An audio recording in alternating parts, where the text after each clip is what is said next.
ಅದು ತುಂಬಾ ಶ್ಲಾಘನೀಯ. ನಿಮಗೆಲ್ಲ ಗೊತ್ತಿದೆ, ಈ ಹುಡುಗರು ಕಬಡ್ಡಿ ಮಾಡ್ತಿರೋದ್ರಿಂದ ಹೆಚ್ಚಾಗಿ ಸುದೀಪ್ನಿಂದ ಏನ್ ಮಾಡ್ತಾರ ಅದು ಅಡ್ವರ್ಟೈಸ್ಮೆಂಟ್ ಕೊಟ್ಟು ಪ್ರಮೋಟ್ ಮಾಡೋದಕ್ಕೆ ಕೂಡ ಪ್ರಯತ್ನ ಮಾಡಲಾಗ್ತದೆ. ದೊಡ್ಡ ದೊಡ್ಡ ಆಕ್ಟರ್ಸ್ ಸ್ನೇಹ ಅವರು ಆರ್ಟ್ಸ್ ಮಾಡಿ ರಾಯಚೂರು ಡಿಸ್ಟ್ರಿಕ್ಟ್ ನಲ್ಲಿ ಹೈಯೆಸ್ಟ್ ರ್ಯಾಂಕ್ ತಗೊಂಡಿದಾರ. ಅವ್ರಿಗೇನಾದ್ರೂ ನಮ್ಮ ಕಾಲೇಜ್ನಲ್ಲಿ ಇದ್ದಿದ್ರೆ ಖಂಡಿತ ರಾಜ್ಯಕ್ಕೆ ಫಸ್ಟ್ ಬರ್ತಿದ್ರು ಅಂತ ನಾನು ಹೇಳೋದಕ್ಕೆ ಇಷ್ಟಪಡ್ತೀನಿ. ಯಾಕಂದ್ರೆ ಇಲ್ಲಿ ಜಗನ್ನಾಥ್ ಸರ್ ಇದ್ದಾರ, ಗುರುಪಾದ ಸರ್ ಇದ್ದಾರ. ಒಂದು ಹುಡುಗ ಕ್ಲಾಸ್ ತಪ್ಪಿಸ್ತಾನ, ಬರ್ತಾ ಇಲ್ಲ, ಇವನು ಓದೋದಿಲ್ಲ ಸರ್ ಅಂತ ಒಂದು 2-3 ಲೆಕ್ಚರರ್ಸ್ ಕಂಪ್ಲೇಂಟ್ ಮಾಡಿ ನನ್ನ ಚೇಂಬರಿಗೆ ಕರ್ಕೊಂಡ್ಬಂದ್ರು. ನಾನು ಅವನ ಜೊತೆಗೆ ಒಂದು 5 ನಿಮಿಷ ಮಾತಾಡಿದಾಗ ಅವ್ನು ತಪ್ಪು ಮಾಡಿದ ಕ್ಲಾಸಿಗೆ ಬಂದಿದ್ದಿಲ್ಲ ಅಂತ ಒಂದು 2 ಡೇಟ್ ಪಡೆದೆ. 2 ಡೇಟ್ ಪಡೆದ ನಂತರ ವಿಜ್ಞಾನ ಮೇಲೆ ಎಷ್ಟು ಮಾರ್ಕ್ಸ್, ಯಾವ್ಯಾವ ಎಷ್ಟೆಷ್ಟು ಮಾರ್ಕ್ಸ್ ತಗೊಂಡಿಯಪ್ಪ ಅಂತ ಕೇಳಿದೆ. ಇನ್ನೂ ಯಾವ ಪೇಪರ್ ಕೊಟ್ಟಿಲ್ಲ, ಇಂಗ್ಲೀಷ್ ಪೇಪರ್ಗಳು ಮಾತಾಡ್ ಸರ್ ಅಂತ ಆ ಹುಡುಗ ಹೇಳ್ದ. ಜೀವ ನಾವು ಹುಡುಗ. ನಾನಂದ್ರೆ ಇಂಗ್ಲೀಷಲ್ಲಿ ಎಷ್ಟು ತಗೊಂಡಿ ಅಂತ ಕೇಳಿದೆ. ಭಾಳ ಉಡಾಳ ಸರ್ ಅಂತ ಅವನ್ನೇ ಟಾರ್ಗೆಟ್ ಮಾಡಿದ್ದು. ನಾನು ಸುಮ್ಮನೆ ಕೆಲವು ಹುಡುಗರಲ್ಲಿ ಕೆಲವೊಂದು ಗುಣಗಳಿರ್ತಾವ, ಸಣ್ಣ ಪುಟ್ಟ ಇದ್ದುಕೊಂಡು ಅವ್ರನ್ನ ಬಡದಾರಿಸಿ ಹೊರಗೆ ತರೋದಕ್ಕೆ ಜೇಲುಗಳಂದ್ರೆ ಸುಧಾರಣಾ ಕೇಂದ್ರಗಳು. ಸೊ ಹಾಗೆ ನಾವು ಕೂಡ ಆ ಹುಡುಗನ ತಿರ್ಲಕ್ಕೆ ಹೊರತು ಬಿಡಿಸಬಾರ್ದು ಅಂತ ಹೇಳಿ ಆ ಹುಡುಗನ ಒಂದು 2-3 ಸಲ ಕರೆದು ಅವ್ನಿಗೆ ಯಾವಾಗ ಅಭ್ಯಾಸ ಮಾಡ್ತೇ ಇಲ್ಲ, ಟೈಮ್ ಟೇಬಲ್, ನಾನು ಮೋಟಿವೇಶನ್ ಕ್ಲಾಸ್ ಹೇಳ್ಬೇಕಾದಾಗ ಟೈಮ್ ಟೇಬಲ್ ಬರೆಸ್ತೀನಿ, ಮತ್ತೆ ಟೈಮ್ ಟೇಬಲ್ ನೀವು ಅದ್ರ ಪ್ರಕಾರ ಅಭ್ಯಾಸ ಮಾಡ್ತೀರ ಇಲ್ಲ ಅಂತ ಕಂಡಾಗೆಲ್ಲ ಕೇಳ್ತಿರ್ತೀವಿ.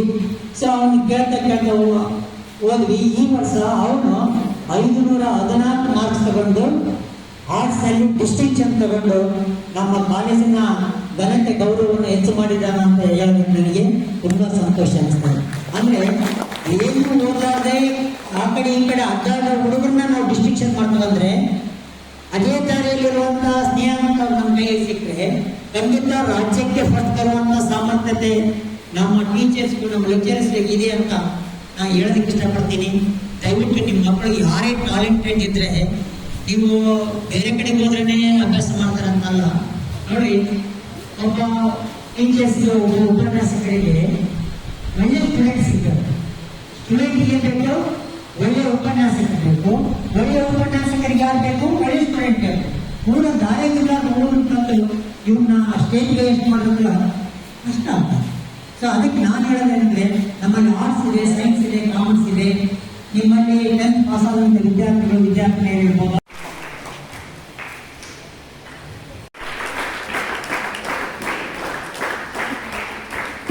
ನೆಕ್ಸ್ಟ್ ಕುಮಾರ್ ಹರ್ವೇಶ್, ನಂತರ ವಿದ್ಯಾರ್ಥಿ ಪಕ್ಕೀರೇಶ್.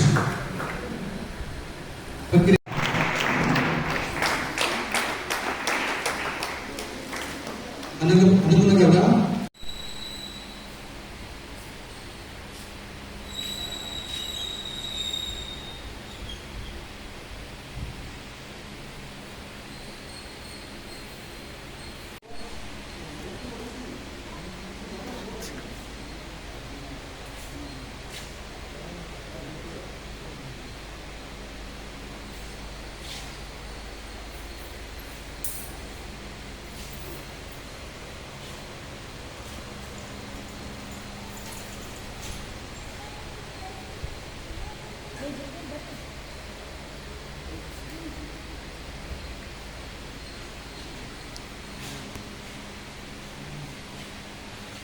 ಇಚ್ಛೆಯೊಂದಿಗೆ ಸನ್ಮಾನವನ್ನು ನಿರ್ವಹಿಸಬೇಕಂತೇಳಿ ಮಾನ್ಯರಲ್ಲಿ ಕೇಳಿಕೊಳ್ತಾ ಇದ್ದೀನಿ.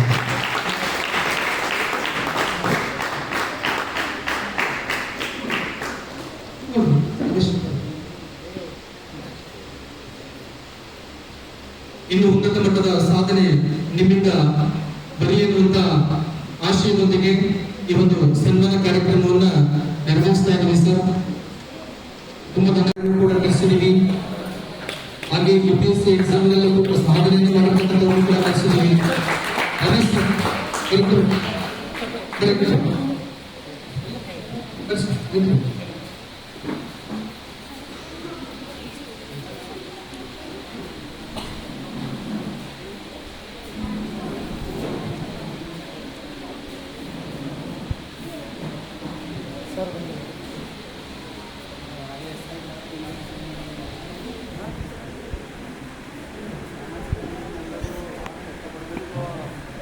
ಇದೇ ವೇದಿಕೆಗೆ ಕುಮಾರ ಸ್ನೇಹ IAS ತೇರ್ಗಡೆ ಹೊತ್ತಿಗೆ ಮತ್ತೆ ಪಡುವಂತಾಗಿರುವಂತಹ ಆಶಯದೊಂದಿಗೆ ಈಗ ನಂತರದ ಮತ್ತೊಬ್ಬ ಸಾಧಕರು ನಮ್ಮ ಒಂದು ವೇದಿಕೆ ಇದ್ದಾರೆ. ಶ್ರೀ ರಮೇಶ್ ಸರ್ ಅಂತೇಳಿ, ಇವರು ಕಬಡ್ಡಿ ಕ್ಷೇತ್ರದಲ್ಲಿ ಅವರು ಆಟ ಆಡ್ತಾ ಆಡ್ತಾ ಓದೋದನ್ನು ಕೂಡ ನೀವು ರೂಪಿಸಿಕೊಳ್ಬೇಕು. ಆಟ ಆಡೋದ್ರ ಮೂಲಕ ನಿಮ್ಮ ಭವಿಷ್ಯವನ್ನು ರೂಪಿಸಿಕೊಳ್ಬೇಕು. ಮತ್ತೆ ನಿಮಗೆ ಗೊತ್ತಿರ್ಬೋದು, ಯಾರು ಆಟದಲ್ಲಿ ಬಂದಿರ್ತಾರ ಅಥವಾ ಯಾರಿಗೆ ಗೋಲ್ಡ್ ಮೆಡಲ್ ಬಂದಿರ್ತಾವ ಬೇರೆ ಬೇರೆ ಯೂನಿವರ್ಸಿಟಿ ಲೆವೆಲಲ್ಲಿ, ಕೆಲವೊಂದು ಯೂನಿವರ್ಸಿಟಿಯಲ್ಲಿ ಬ್ಯೂರೋ ಅಂತ ಆಗ್ತಾರ. ಸೊ ಆ ಬ್ಯೂರೋ ಆದವರು ಅಂತ ಒಂದು ಪದವಿಯನ್ನು ಪಡ್ಕೊಂಡವರಿಗೆ ಏನ್ ಮಾಡಲಾಗ್ತದೆ, ರಿಸರ್ವೇಶನ್ ಇರ್ತದೆ. ನಾನು ನಮ್ಮ ಮಗನ್ನ BSc ಅಗ್ರಿಗೆ ಅಡ್ಮಿಷನ್ ಮಾಡ್ಸಕ್ಕಂತ ರಾಯಚೂರಿಗೆ ಕರ್ಕೊಂಡೋಗಿದ್ವಿ. ಕರ್ಕೊಂಡೋದಾಗ ಏನಾಯ್ತು ಅಂದ್ರೆ ಅಲ್ಲಿ ಫಸ್ಟ್ ಕರೆದಿದ್ದು ಯಾರನ್ನ ಅಂದ್ರೆ ಮೆರಿಟ್ ಇದನ್ನು ಕರೀಲಿಲ್ಲ. ಫಸ್ಟ್ ಸ್ಪೋರ್ಟ್ಸ್ ನಲ್ಲಿ ಯಾರು ಬಂದಿದ್ದಾರ ಅವರನ್ನ ಲಿಸ್ಟ್ ನಲ್ಲಿ ಏನ್ ಮಾಡಲಾಯ್ತು, ಅನೌನ್ಸ್ ಮಾಡಲಾಯ್ತು. ಅವರಿಗೆ ಫಸ್ಟ್ ಪ್ರಿಫರೆನ್ಸ್ ಕೊಟ್ಟು ಅವರಿಗೆ ಅಗ್ರಿಯಲ್ಲಿ ಸೀಟ್ ಕೊಡಲಾಯಿತು. ಅಂದ್ರೆ 5% ರಿಸರ್ವೇಶನ್ ಇರ್ತದೆ. ಆಟ ಆಡಿದ್ರೆ ಅದ್ರ ಜೊತೆಗೆ ನಿಮ್ಮ ಆರೋಗ್ಯನೂ ಸುಧಾರಣೆ ಆಗ್ತದೆ, ಮತ್ತೆ ನಿಮಗೆ ಒಂದು ರಿಸರ್ವೇಶನ್ ಅನ್ನು ಸಿಗ್ತದೆ, ಮತ್ತೆ ಒಂದು ಒಳ್ಳೆ ಹೆಸರು ಕೀರ್ತಿ ಇರ್ತದೆ, ಮತ್ತೆ ನಿಮ್ಮ ಅಧ್ಯಯನಕ್ಕೆ ಆರೋಗ್ಯಕ್ಕೂ ಕೂಡ ಅದು ಮುಖ್ಯವಾಗಿರ್ತದೆ. ಅದಕ್ಕೆ ದಯವಿಟ್ಟು ಅಭ್ಯಾಸ ಮಾಡ್ತಾ ಮಾಡ್ತಾ ನೀವು ಆಟವನ್ನ ನಿಮ್ಮ ಬದುಕಿನ ಒಂದು ಭಾಗವಾಗಿ ರೂಪಿಸಿಕೊಳ್ಳಿ ಅಂತ ಈ ಸಂದರ್ಭದಲ್ಲಿ ಹೇಳ್ತಾ, ಮತ್ತೆ ಈ ವೇದಿಕೆ ಮೇಲೆ ಇವತ್ತು ಸ್ನೇಹ ಅವರು ಬಂದಿದ್ದಾರೆ. ಇವತ್ತು 2-3 ದಿವಸಗಳ ಹಿಂದೆ ನನಗೆ ಹೇಳಿದ್ರು, ಸರ್ ನಮ್ಮಲ್ಲಿ 10th ನಲ್ಲಿ ಅತಿ ಹೆಚ್ಚು ಅಂಕಗಳನ್ನು ಪಡೆದು ಮತ್ತೆ ಈಗ ಆರ್ಟ್ಸ್ ನಲ್ಲಿ ರಾಯಚೂರು ಡಿಸ್ಟಿಕ್ ನಲ್ಲಿ ನಂಬರ್ 1 ಸ್ಥಾನದಲ್ಲಿ ಬಂದಿದ್ದಾರ, ಟಾಪ್ ನಲ್ಲಿ ಅವರೇ ಇದ್ದಾರ, ಅವರನ್ನ ಸನ್ಮಾನ ಮಾಡೋಣ ಅಂತ ಕೇಳಿದ್ರು. ಆಯ್ತು, ವೈನಾಟ ಮಾಡೋಣ ಅಂತ ಒಳ್ಳೆಯ ಸಾಧಕರಿಗೆ ಸನ್ಮಾನ ಮಾಡುವುದು ನಮ್ಮ ಕರ್ತವ್ಯ. ಮತ್ತು ನಮ್ಮ ಮಾತೃ ಸಂಸ್ಥೆಯಲ್ಲಿ ಅವರಿಗೆ ಸನ್ಮಾನ ಅಂದ್ರೆ ಅವರಿಗೂ ಕೂಡ ತುಂಬಾ ಖುಷಿ ಇರ್ತದೆ ಅಂತ ನಾ ಹೇಳೋದಕ್ಕೆ ಇಷ್ಟಪಡ್ತೀನಿ. ನಮ್ಮಲ್ಲಿ 10th ಹೈಯೆಸ್ಟ್ ಬಂದು ಪ್ರೈಸ್ ತಗೊಂಡಾಗ ಕೂಡ ಕಾಣಿಸ್ತದೆ. ಸೊ ನಾ ಇಲ್ಲಿ 9th ಪಾಸ್ ಆಗಿ 10th ನಲ್ಲಿ ಬಂದ ವಿದ್ಯಾರ್ಥಿಗಳಿಗೆ ಒಂದು ಕಿವಿ ಮಾತು ಹೇಳ್ತೀನಿ.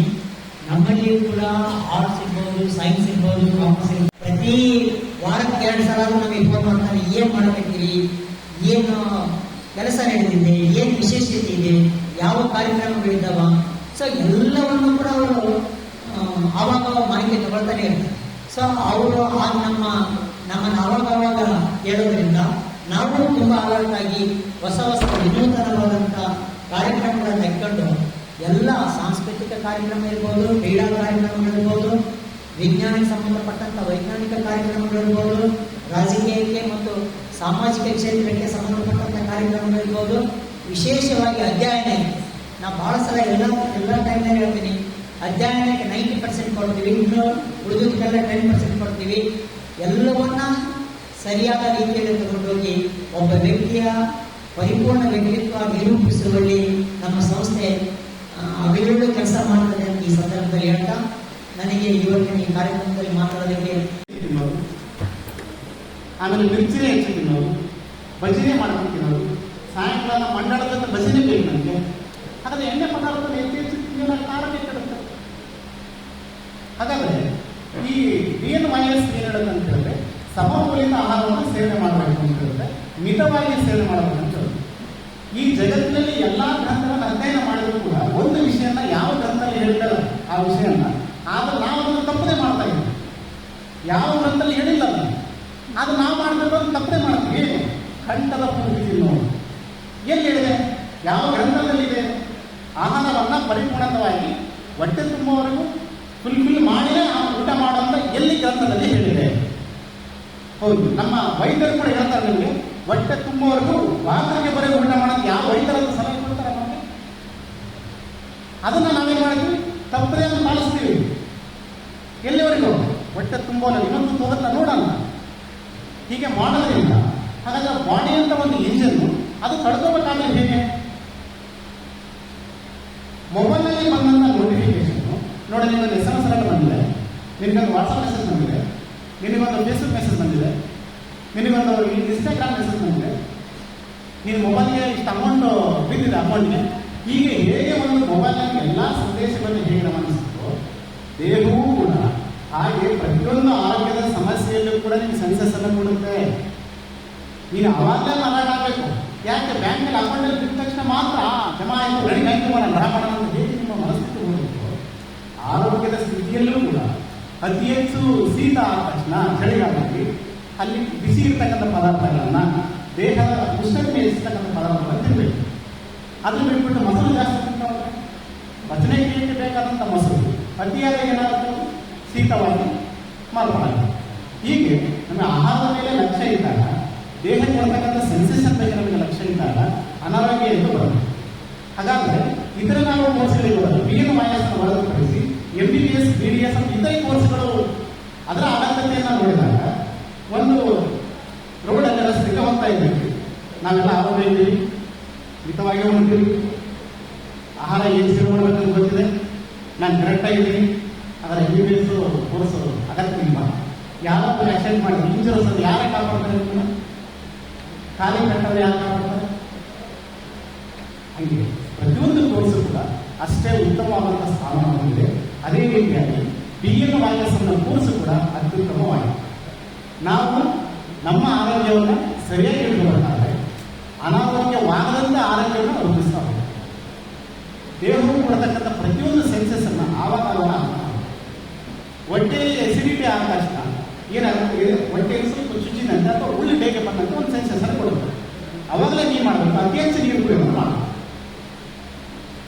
ಹೀಗೆ ಪ್ರತಿಯೊಂದು ಸೆನ್ಸಸ್ಗಳನ್ನು ಅರ್ಥ ಮಾಡಿಕೊಂಡು ನಾವು ನಡೆದಿದ್ದೇ ಆದರೆ ನಮ್ಮ ಆರೋಗ್ಯ ಸರಿಯಾಗಿ ಇರುತ್ತೆ. ಅದಕ್ಕೆ ಆಹಾರವೇನಂತಂದರೆ ಮಿತವಾಗಿ ಆಹಾರ ಸೇವನೆ ಆಗಬೇಕು, ಅದು ನಮ್ಮ ದೇಹಕ್ಕೆ ಹಿತವಾಗಿ ಇರಬೇಕು. ಆಮೇಲೆ ಋತುಮಾನಗಳಿಗೆ ತಕ್ಕಂತೆ ಬರತಕ್ಕಂಥ ಪ್ರತಿಯೊಂದು ಹಣ್ಣುಗಳನ್ನು ನಾವು ಸೇವನೆ ಮಾಡಬೇಕು. ಈ ರೀತಿ ಮಾಡೋದ್ರ ಮೂಲಕ ನಾವು ಆರೋಗ್ಯವನ್ನು ಕಾಪಾಡಬಹುದು ಅಂತೇಳಿ ನಮಗೆ ಉಪನ್ಯಾಸ ಮಾಡಿ ಮಾಡಿಕೊಟ್ಟಿರ್ತಕ್ಕಂಥ ಎಲ್ಲರಿಗೂ ಧನ್ಯವಾದ. ಎಲ್ಲ ಹುಡುಗಿಯರಿಗೂ ನಮ್ಮ ಪೂರ್ವಕವಾದ ಧನ್ಯವಾದಗಳನ್ನ. ಸ್ಕೂಲಲ್ಲಿ ನಾನು ಸಿಕ್ಸ್ತಿಂದ 10th ಓದಿ ನಾನು ಎಲ್ಲ ಟೀಚರ್ಸ್ ತುಂಬ ಸ್ಪೆಷಲ್ ಆಗಿ ಕೇರ್ ಮಾಡಿ ಎಲ್ಲ ಟೀಚಿಂಗ್ ಚೆನ್ನಾಗಿ ಹೇಳ್ಕೊಂಡು ನಮಗೆ ನನ್ನ PUC ಆಗಲಿ 10th ಆಗಲಿ ಸ್ಕೋರ್ ಮಾಡೋಕ್ಕೆ ತುಂಬ ಹೆಲ್ಪ್ ಮಾಡಿದ್ದಾರೆ. ಎಲ್ಲ SSLC ಓದಿಗೆ ಎಲ್ಲ ನನ್ನ ಪ್ರೀತಿಯ ಸಹೋದರ ಸಹೋದರಿಯರು ಎಲ್ಲರಿಗೂ ನೀವು 10th IS ಸ್ಕೋರ್ ಮಾಡಿ ಈಗ ಡಿಸ್ಟ್ರಿಕ್ಟ್ ಆಗಲಿ ತಾಲೂಕಿಗಾಗಲಿ ಫಸ್ಟ್ ಟೈಮ್ ತಗೊಂಡು ಸ್ಕೂಲ್ ನಿಂತಿನ ಎತ್ತಿಸಿ ನಿಮಗೆ ಕನಸುಗಳನ್ನ ಆದಷ್ಟು ಬೇಗ ನೆರವೇರಿಸ್ಕೊಳ್ಳಿ ಅಂತ ಹೇಳ್ತಾ ಎಲ್ಲರಿಗೂ ಧನ್ಯವಾದ. ಸ್ವಲ್ಪ ಒಂದೆರಡು ಮಾತುಗಳನ್ನು ನಾನು ಹೇಳ್ತೀನಿ. ಇತ್ತೀಚಿನ ದಿನಗಳಲ್ಲಿ ನಮ್ಮ ವಿದ್ಯಾರ್ಥಿಗಳಲ್ಲಿ ಆಟದ ಮನೋಭಾವನೆ ಕಡಿಮೆ ಆಗ್ತಾ ಇದೆ. ಯಾಕೆಂದರೆ ನಾನು ನೋಡಿದಂಗೆ ನಾವು ಓದುವಂತ ನಾವೆಲ್ಲ ಆಟ ಆಡ್ತಿದ್ವಿ, ಓದ್ತಿದ್ವಿ.